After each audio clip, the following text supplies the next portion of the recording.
আসসালামু আলাইকুম, ওয়েলকাম জানাচ্ছি নতুন আরেকটি ব্লগে। তো ঘুম থেকে উঠেছি অনেক সকালে, কিন্তু বারান্দায় আসা হয়নি। তো পরে ভাবলাম যে আমার তো করলা গাছটা একটু দেখা উচিত। তো যেয়ে দেখি তখন 10টা 11টা বাজে মনে হয়। তো যেয়ে দেখি আমার করলা গাছটা আসলে মরে গিয়েছে। আমি বুঝলামই না কিভাবে এটা নষ্ট হয়ে গেল গাছটা এত তাড়াতাড়ি।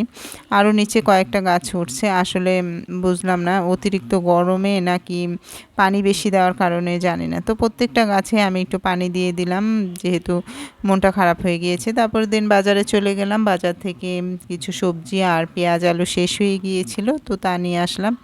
এনে সুন্দর করে এটাকে গুছিয়ে রাখছি, কারণ আপনার প্রত্যেকটা কাজ যদি অর্গানাইজভাবে করেন তাহলে কিন্তু অনেক কাজ সহজ হয়ে যায়, আর দেখতেও কিন্তু অনেক ভালো লাগে।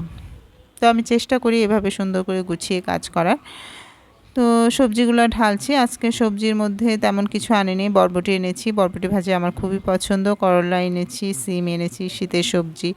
আর এখন তো শীতে মানে শীতকালীন সবজি কিন্তু খুবই মজা, খেতে ভালো লাগে রান্না করে, কারণ সবজিটা তখন বেশি খাওয়া পড়ে। আর লেবু তো থাকবেই, লেবু আমাদের বাসার প্রত্যেকটা সদস্যই খুবই পছন্দ করে। তো সিমগুলো কেটে নিচ্ছি, আর সিম কাটার সময় কিন্তু আমি ভেতরে দেখে নেই। অনেকে দেখে যে সূর্যের আলোর দিকে সিমটাকে এভাবে ধরে তারা কাটে, ওটা আমার ভালো লাগে না। আমি একদম ভিতর পর্যন্ত দেখে দেন আমি সিমটা কাটি। তো সবজিটা কাটা, সিম আলু করলা দিয়ে রান্না করব শুটকি তরকারি, আর বরবটি আর আলু দিয়ে ভাজি করব আজকে। সিম্পল খাবার দাবার, আর ফ্রিজে কিছু একটু পরিমাণে চিকেন আছে, ওইটা আমার মেয়েদের হয়ে যাবে। তো করলা, সিম, আলু এটা দিয়ে আমি শুটকি যেহেতু রান্না করব, সবজিটা সুন্দর করে ধুয়ে নিয়েছি। এক চুলায় ভাত বসিয়ে দিয়েছি, আরেক চুলায় আমি আলু ফ্রাই করছি। ওটা আমার ছোটো মেয়ে খেতে খুব পছন্দ করে। তো এই তো সবজিগুলো আমি ধুয়ে টুয়ে দেন এখন বসিয়ে দেব। আর এদিকে ঘরে কাজকর্ম টুকটাক করে নিচ্ছি, হাঁড়ি পাতিল জমা ছিল সেগুলো ধুয়ে নিচ্ছি। আবার দেখি মশলা শেষ হয়ে গিয়েছে, তো তা আবার একটু ঢালতে হবে।